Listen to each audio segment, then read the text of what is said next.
Welcome to the DD show clips. हमारा उद्देश्य है कि आप कम समय के अंदर ज़्यादा चीज़ें सीख पाओ, तो देखते रहो और सीखते रहो।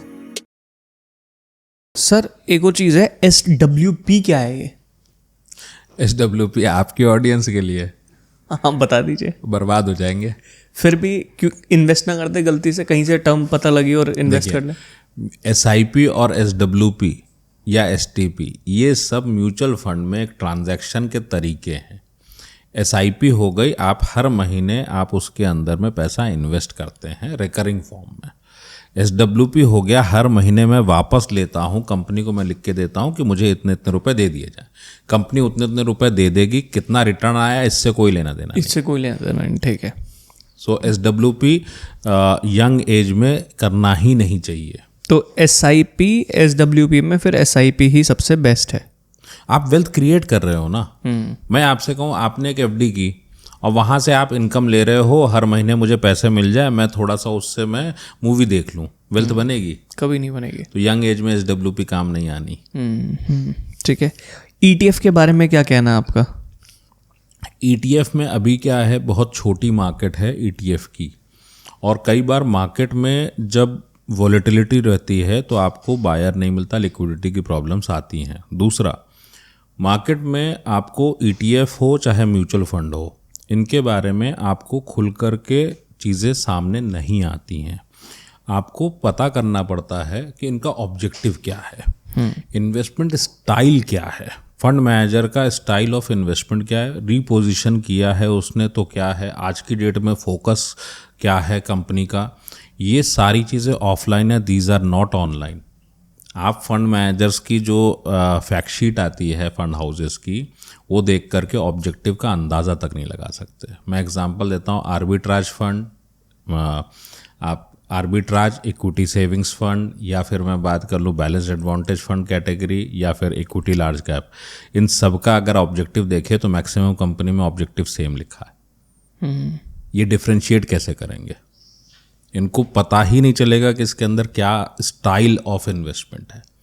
तो होता क्या है हमारे लिए, हमारे पास नॉलेज होनी चाहिए, बिट्स एंड पीसेस में हमको एक तो नॉलेज नहीं लेनी चाहिए, टिप्स बेस्ड काम नहीं करना चाहिए। आप बताओ मुझे डीडी साहब, आपके छोटे भाई बहन हैं, उनको पढ़ाई करानी है, तो आप पर्ची बना के उनको देते हो या बोलते हो कि ज़रा ढंग से पढ़ाई कर लो एग्ज़ाम के लिए? ढंग से पढ़ाई कर लो। तो यहाँ हम लोग सब पर्ची क्यों मांगते हैं? आपने मैथ्स पढ़ा, आपने साइंस पढ़ा, आप इतने सारे काम करो, आपने डिटेल में सब्जेक्ट पढ़ा है ना। आप जब बोलते हो ओनरशिप कोई नहीं लेता है एज एन एम्प्लॉय या कोई टीम मेंबर, बहुत सारी चीज़ें ऐसी होती हैं, आपका फाइनेंस कौन संभालेगा? No one is interested in you. तो आपने जब बाकी सब्जेक्ट पढ़े तो ये क्यों नहीं? आपको पढ़ने की ज़रूरत है, अदरवाइज आपको कभी पता ही नहीं चलेगा क्यों ले रहे हैं। दूसरा, आपको एडवाइस किस एज तक चाहिए? मेरा एक सवाल है, आपको एडवाइस किस एज तक चाहिए? मतलब मैच्योरिटी जब तक आ जाती है 20-22 के बाद, तो मुझे नहीं लगता कि एडवाइस की ज़रूरत रहे। इन्वेस्टमेंट के ऊपर एडवाइस कब तक चाहिए? किस एज तक? जब तक मरने जाते जब तक ही चाहिए। जब तक चाहिए। तो कौन सा एडवाइज़र आपको पूरे आपके मरने तक, आपकी अपनी गारंटी तो ले नहीं पाते हम, आपकी गारंटी कौन लेगा? देखिए, खुल के बता रहा हूँ, कोई बैंकर नहीं बोलेगा कि सर आपकी गारंटी नहीं लूँगा, कहेगा I am always with you. तो ये वैसा वाला है, मैं आपके साथ हूँ, गोविंदा की मूवी आई थी ना, तो वैसे वाला होता है। सो इम्पॉर्टेंट थिंग इज़ आपको ही पढ़ना पड़ेगा, कोई और उपाय नहीं है, बिकॉज इन्वेस्टमेंट इर्रेलेवेंट हो जाते हैं। अभी बजट आएगा, बजट के बाद कौन सा इन्वेस्टमेंट सही होगा नए सिरे से डिसाइड होगा, नई प्लानिंग होगी। Every time you reset your life. बहुत सारे लोगों को म्यूचुअल फंड के बारे में नहीं पता है, जैसे SIP सेम चीज़ है, लेकिन वो म्यूचुअल फंड को अलग तरीके से समझता है। थोड़ा सा इसमें आप बता सकते हो उनको, क्लियरिटी मिल जाए। SIP म्यूचुअल फंड का ही पार्ट है। Mutual fund is a pool investment, जहाँ पे आप गोल बेस्ड इन्वेस्टमेंट करते हो। तो गोल बेस्ड इन्वेस्टमेंट का मतलब ये हो गया, फंड मैनेजर ने एक ऑब्जेक्टिव बताया कि मैं इस स्टाइल में एक इन्वेस्टमेंट करने वाला हूँ, आपको लगा मैं इसमें जा सकता हूँ तो कर लेते हैं, सिंपल। सो म्यूचुअल फंड में आपका डेट मार्केट भी है, बॉन्ड फंड्स भी हैं, इक्विटी फंड्स भी हैं आपके पास में, दोनों को मिला के हाइब्रिड फंड्स भी हैं। ये सारा SIP SWP STP सब कुछ म्यूचुअल फंड का ही पार्ट है। और आम इन्वेस्टर को म्यूचुअल फंड के ज़रिए ही इन्वेस्ट करना चाहिए।